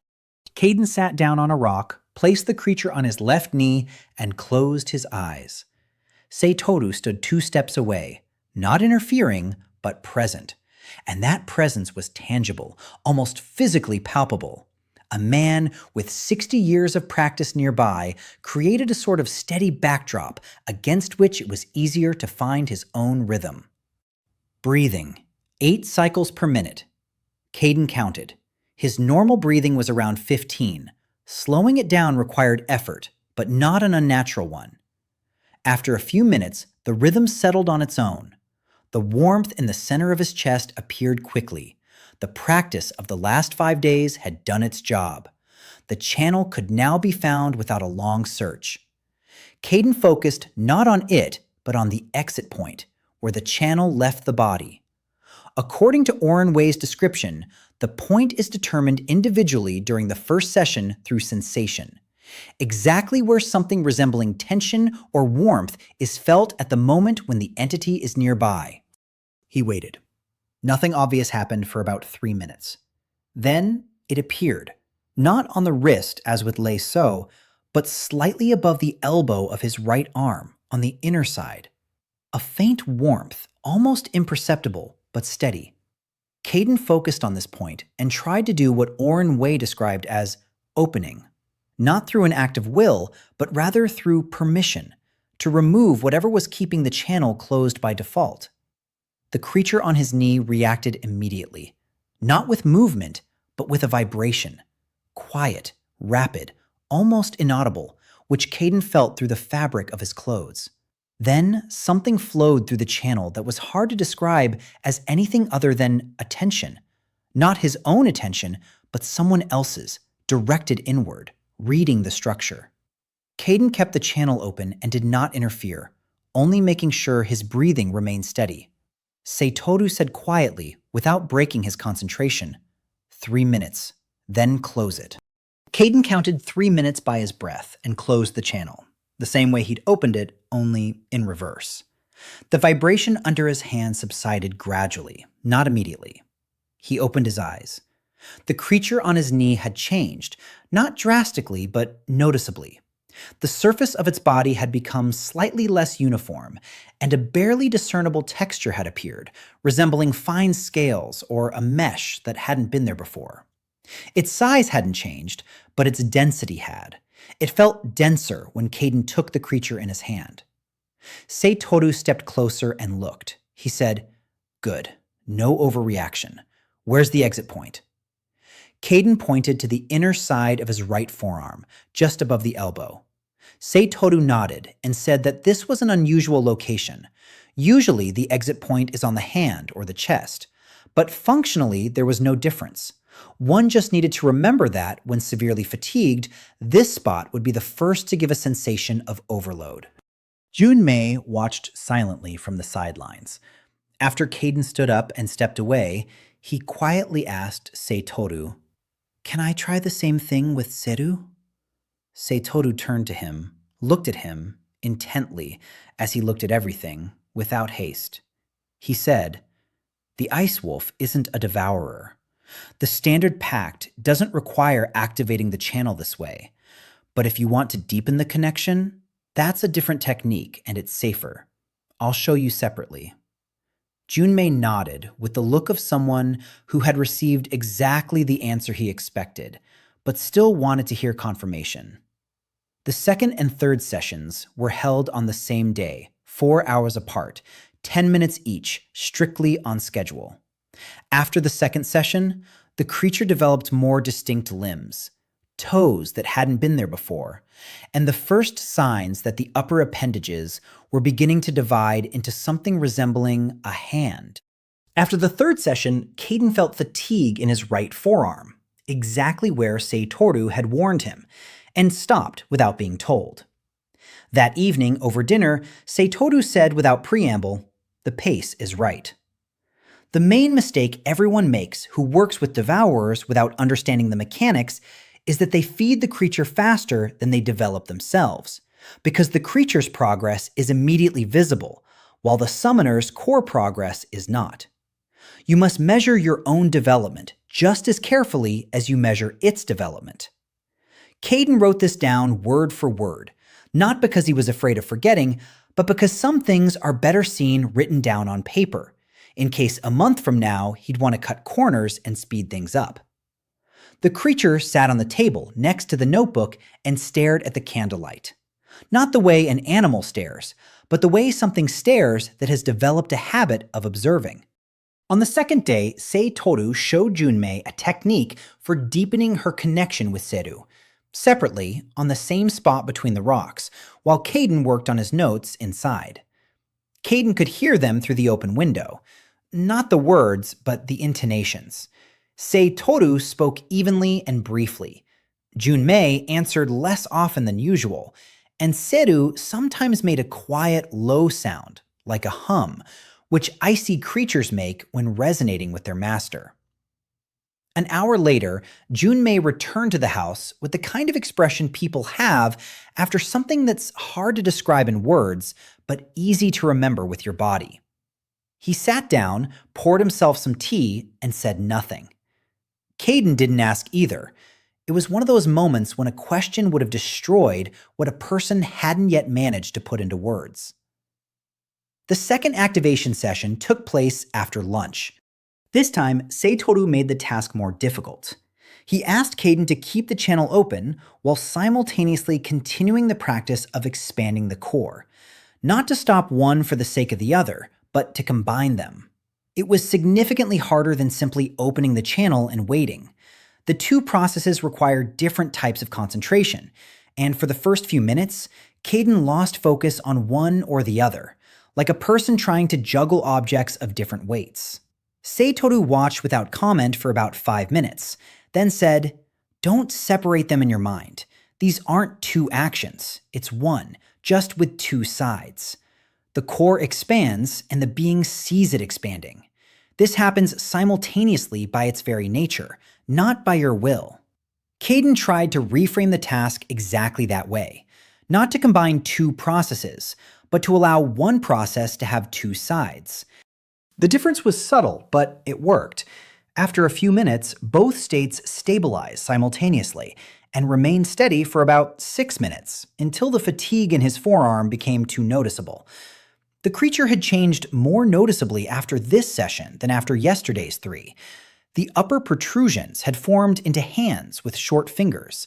The head had taken on a more distinct shape, and the surface of the body now had a clear texture, fine, almost crystalline, which reflected light in different ways. Kaiden measured the creature, from the top of its head to the base, 12 centimeters. 5 days ago, it had been about 7. The growth rate had slowed compared to the first crystals, but had become more structural, not just bigger, but more complex. He noted, evolution through synchronization is qualitatively different from evolution through feeding. Form develops, not just mass. On the third day, Seitoru came out in the morning with a small scroll and placed it on the table in front of Kaiden. He said, "This is a list of materials that accelerate the development of a summoner's core without the risk of imbalance. Some are available in the markets of major cities, some only from specialized merchants. Remember the difference between those that work by expanding the channel and those that work by compacting the structure.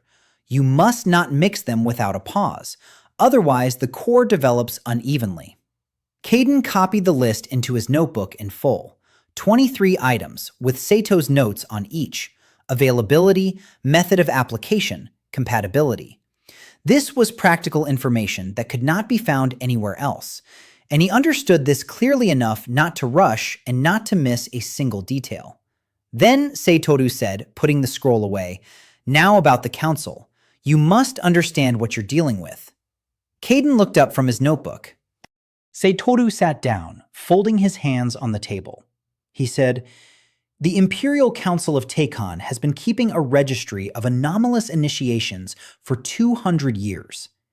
Every non-standard initiation result from any academy on the continent is recorded and reaches them within a month. They already have your result, This isn't speculation, it's procedure. As long as you look like a student who failed initiation and is about to be expelled, they aren't interested in you. As soon as the creature becomes noticeable, either through a demonstration in a public place or through a leak from someone in the know, their interest will be immediate. Kaiden asked, "How long do you think it will be before the leak becomes a real threat?" Seitoru replied, "It depends on how many people already know. List them." Kaiden listed Junmei, here, nearby. Hui, saw the creature but probably doesn't know what it means. Professor Oren was asking the right questions. He could have drawn conclusions. Neighbor Tai saw the creature on the first night and left immediately. Ren Tao heard rumors about evolution but didn't know the details. Seitoru listened and said, "Oren is a problem, not because he'll report it on purpose, but because he's a smart person who's already thinking in the right direction." Smart people who think in the right direction sooner or later come to the right conclusion, and then they have a choice, to stay silent or to speak up. You don't know which choice he'll make. Kaiden wrote Oren's name in his notebook and put a question mark next to it. Then he asked, "What should we do about this?" Seitoru replied simply, "Go back to the academy. Finish the appeal so that you're either officially reinstated or quietly expelled without drawing attention. Both outcomes are better than a limbo status that raises questions. And talk to Oren, not to open up, but to understand where he stands in his thinking." Junmei said from the wall where he'd been sitting the whole time, "Are we going back together?" Kaiden replied, "Yes, you've got unfinished business at the academy too, and going back alone is worse than going back together." Seitoru stood up, walked over to the shelf, and took Oren Wei's book off it. He handed it to Kaiden. He said, "Take it. I know it by heart, and you need it more than I do right now. Just don't carry it out in the open." Kaiden took the book and tucked it into an inside pocket next to his notebook. The creature in his jacket pocket stirred slightly, sensing a presence or simply reacting to the movement, and settled down again. Hui arrived an hour before sunset, as agreed.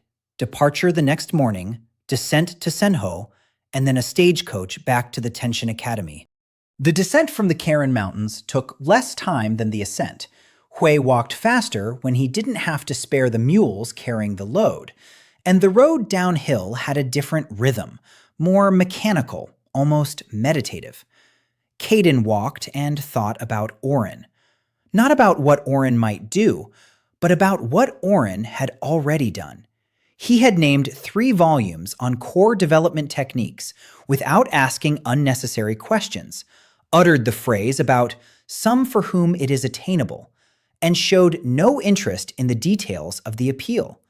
This was the behavior of a man who either genuinely isn't interested in other people's affairs beyond professional necessity, or is intentionally leaving room, not asking questions because he doesn't want to receive answers that would oblige him to react. Both options were generally acceptable, but with different consequences, and Kaiden couldn't yet determine which was more accurate. Junmei walked beside Seru and was also silent. Over the 3 days in the mountains, he had changed slightly, not noticeably on the outside, but Kaiden saw the difference in the little things. Fewer pauses before answering, a slightly calmer gaze. Seru stayed closer and clearly sensed a change in his master. Either the technique for deepening their bond had done its job, or the conversation about his brother had done so, or both together. In any case, this was a different Junmei than the one who had boarded the stagecoach a week ago.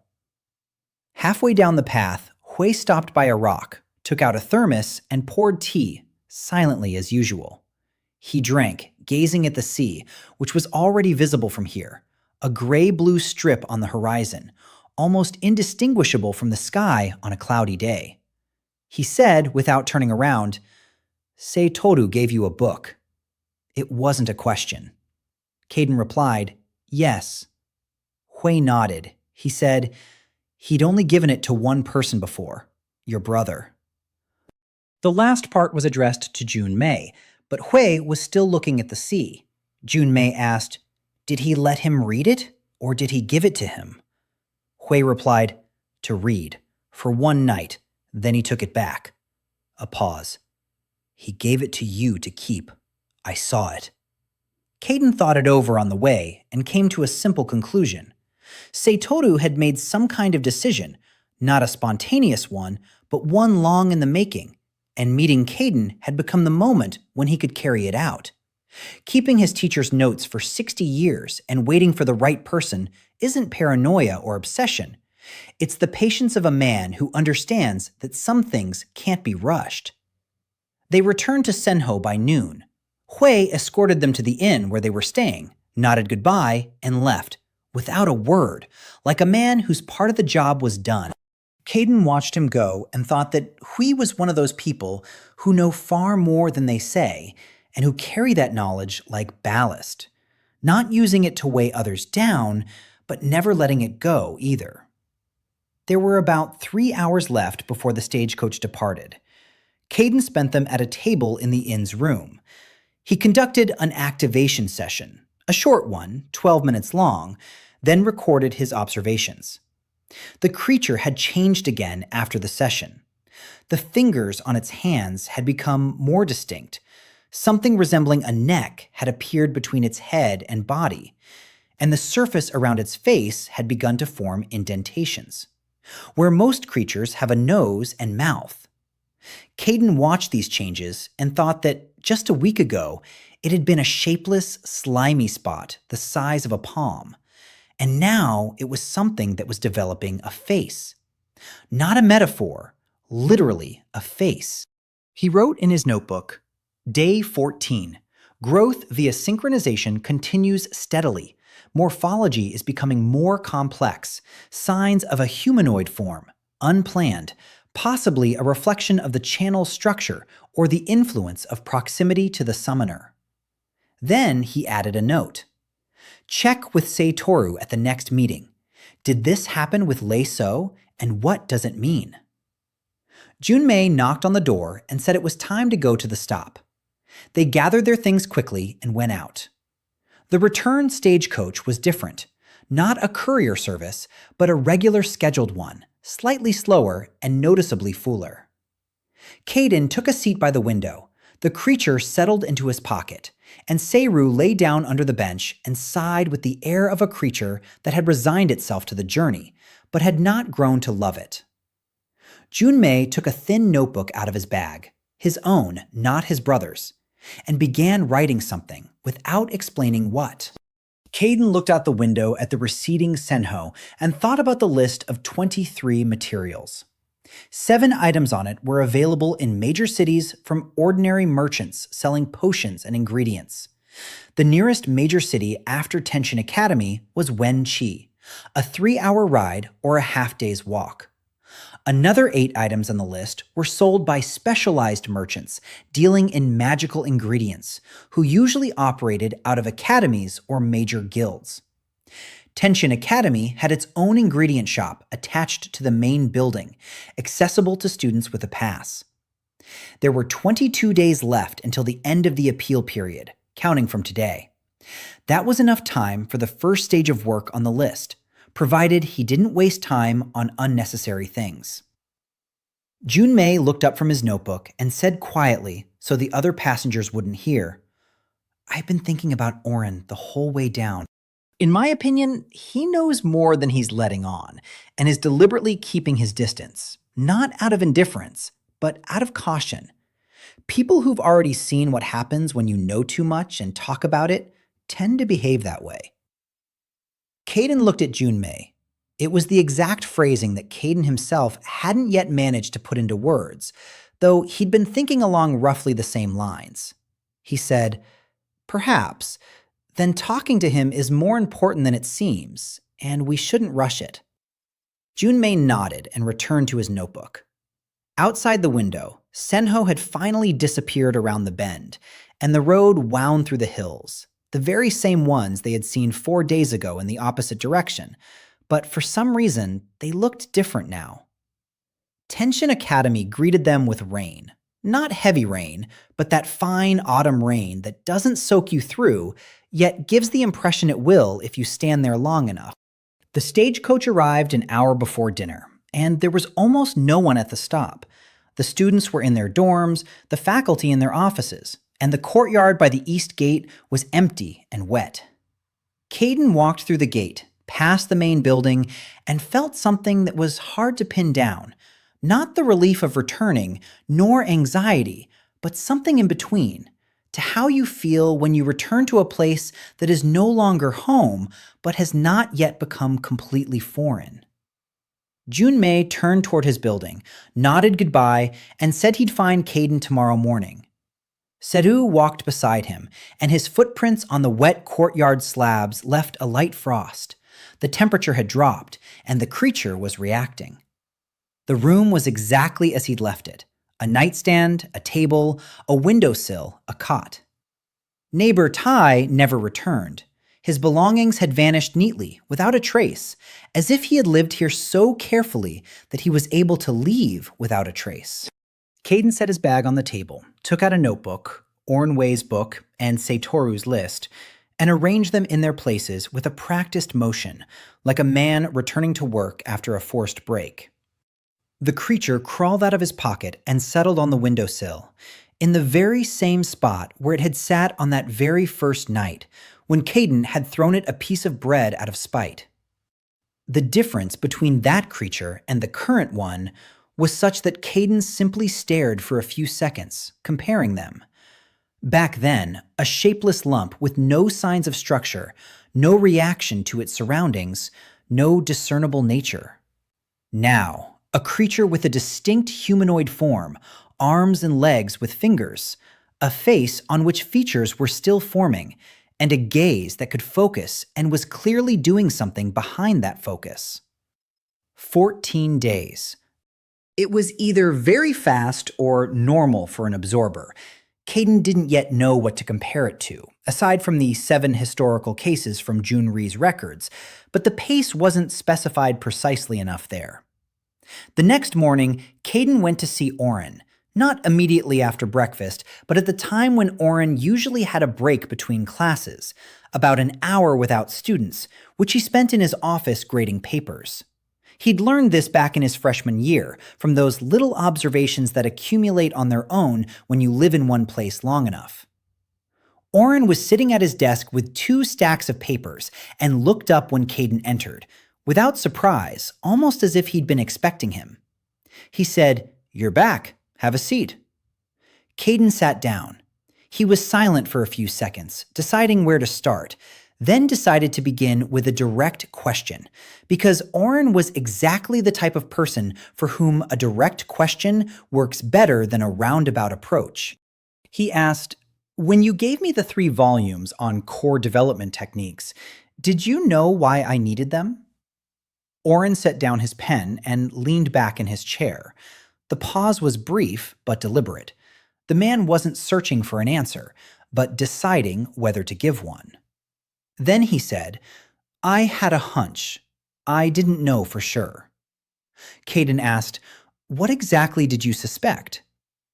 Oren replied evenly, without any inflections that could be interpreted as alarm or condemnation. That your familiar isn't a slime in the standard sense of the classification. That its development is atypical. That you're looking for a way to control it, not stop it. Kaiden asked, "And what did you do with that assumption?" Oren replied, "Nothing." Then, after a pause, he added, "For now." That "for now" was the key phrase, and both of them understood it. Kaiden didn't pretend not to notice and asked directly, "What would make you change your decision, one way or the other?" Oren looked at him for a few seconds with an expression Kaiden had seen on his face only once before, in the hallway, when he was naming the tomes. Then he said, "Look at the 3rd shelf on the left, the 4th book from the end." Kaiden stood up, found the shelf, found the book, thin, with a gray cover, untitled. He opened it. The first page was filled with dense handwriting, neat and swift at the same time. He read while standing for about 2 minutes. It was Oren's personal notebook. Not a textbook, a workbook. Observations dated 3 weeks ago and later with the heading, Unusual Case, First Year. Oren had recorded the outcome of Kaiden's initiation, the creature's behavior at the ceremony, subsequent rumors of changes, an inquiry regarding core technology, an appeal under paragraph 19. The last entry was made 5 days ago, on the day Kaiden was already on his way to Senho. Absent from the academy, presumably seeking an external source of information, logical and correct. Kaiden closed the book, returned it to the shelf, and sat back down. Oren said, without waiting for a question, I keep these records not to report. I keep them because I prefer to understand what's happening around me rather than ignore it. It's a professional habit. Kaiden asked, Do you know about the Teikan Imperial Council and the Registry of Anomalous Calls? Oren replied briefly, Yes. Kaiden asked, And? Oren replied, And I'm not their correspondent. The Tenshin Academy submits standard quarterly reports that include only officially documented results. Your result is documented as a low-rank slime. That's true, formally. A pause. What happens after initiation isn't included in the reports because no one officially monitors it. Kaiden realized that Oren had just told him something far more important than simply, I'm keeping quiet. Oren had said, I know the system, I know its boundaries, and I am within those boundaries intentionally. He stood up and put away his notebook. He said, Thank you. Oren nodded and took the pen back. The conversation was over, and they both sensed it at the same time, which in itself was a kind of answer to the question of whether this man could be trusted. The notification from the dean's office arrived the day after the conversation with Oren, not about expulsion, but about setting a date for the appeal hearing. In 8 days, in the small hall of the second building before a committee of 3 faculty members. Kaiden read the notice twice and realized that this wasn't bad news, even though it might have seemed otherwise at first glance. The hearing meant that the registrar's office hadn't closed the case automatically, meaning the appeal under paragraph 19 had been effective enough to warrant a formal review. This gave him 8 days, a specific time frame, after which his status would be determined one way or the other, reinstatement or expulsion, and the limbo would end. Seitoru was right. Any definite outcome was better than uncertainty. Kaiden structured the next 8 days according to a strict schedule. In the morning, a channel activation session, 12 minutes, no more. After breakfast, core expansion practice, 25 minutes. In the afternoon, work on the materials list.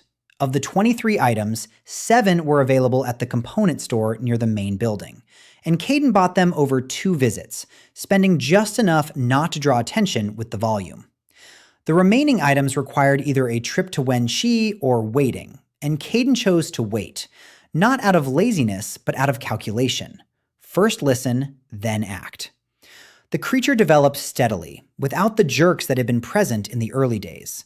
This corresponded to what Oren Wei had described. With properly established synchronization, growth becomes less spectacular, but more stable. On the 18th day, the creature reached 20 centimeters.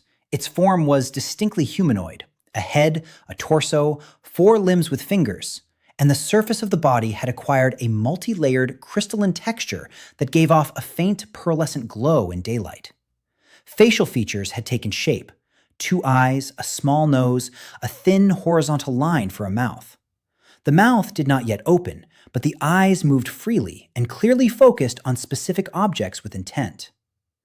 Junmei came every evening.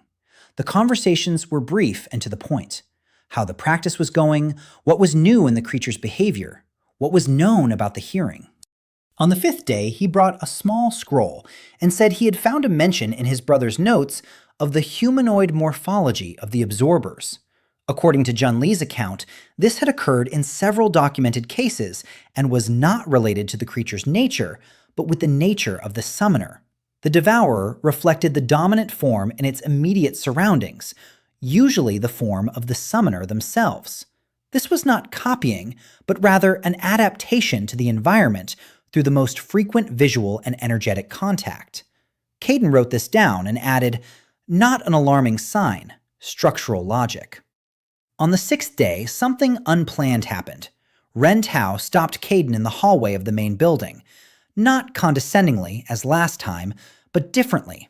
Quickly, almost hurriedly, glancing around, a gesture that betrayed the nervousness of a man accustomed to hiding it. He said in a low voice that he had overheard a conversation between 2 instructors 3 days earlier, by chance in the library. They hadn't noticed him behind the bookshelf. One of them had mentioned a request from an outside source. Someone was interested in the results of non-standard initiations at Tensing Academy over the past 6 months. The second teacher replied that the standard report had already been sent out and contained only official data. The conversation ended there. Kaiden asked flatly, "Who were the instructors?" Ren Tao named 2, both from the administrative wing, not specialists, not the ones who taught the practical courses. These were people who handled the Academy's paperwork and external relations. Kaiden thanked Ren Tao briefly and left without explaining why this was important. It was important because a request from an external source via administrative channels signaled a different level of interest than standard quarterly monitoring. Someone was already looking in the right direction, just didn't yet know exactly what to look for. Sei Toru had said, "There's less time than it seems, and more than it seems now." And now that phrasing had become more specific. That evening, Kaiden sat down and wrote 3 columns in his notebook: what is known for certain, what is presumed, and what is unknown. Certain: the request exists, official data is clean, the source of the request is unknown. Presumably, the source is connected to the Imperial Council of Teikan or organizations working in the same direction. Unknown: the time frame, the level of specificity of their interest, whether they have information beyond the official report. He wrote at the bottom, "Hearing in 2 days. After that, a decision on next steps regardless of the outcome." The creature sat on the table next to the notebook and looked at the columns. Kaiden caught himself explaining things aloud to the creature, not because he thought it understood words, but because thinking aloud helped him organize his thoughts.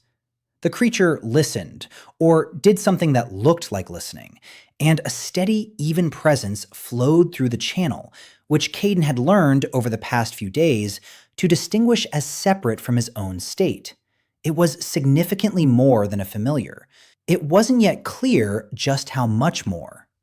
The hearing began at 9 in the morning and ended 40 minutes later, faster than Kaiden had expected, and with an outcome he hadn't planned on as the primary one. The committee consisted of 3 instructors. Kaiden knew 2 of them from his freshman year. The third turned out to be Oren. This was unexpected. Oren was not part of the standard composition of appeals committees.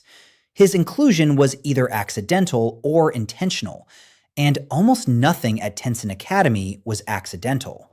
Kaiden sat down across from them, placed a notebook with documented observations on the table, and waited for questions.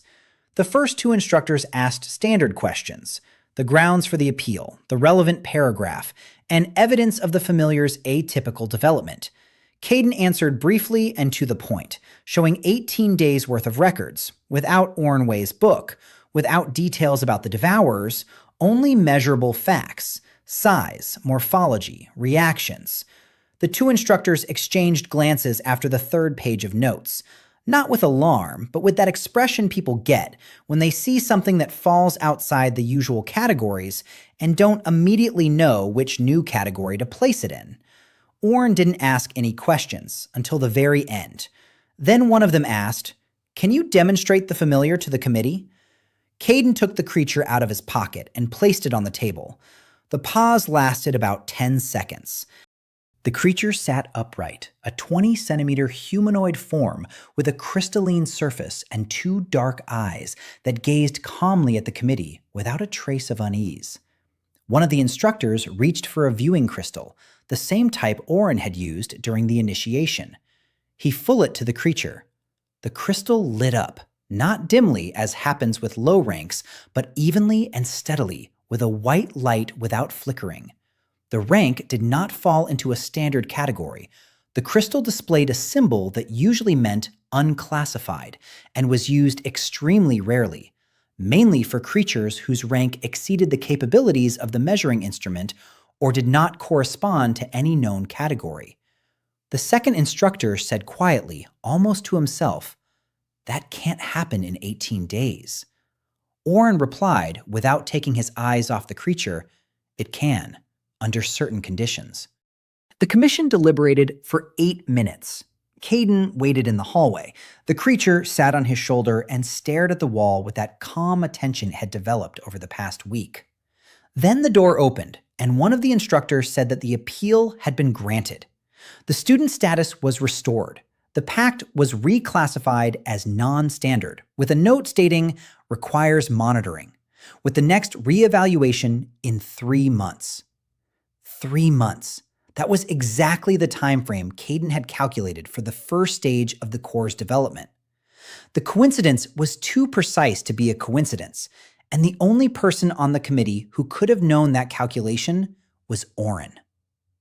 Junmei was waiting at the exit of the second building. Kaiden came out and nodded, briefly, but enough for Junmei to understand.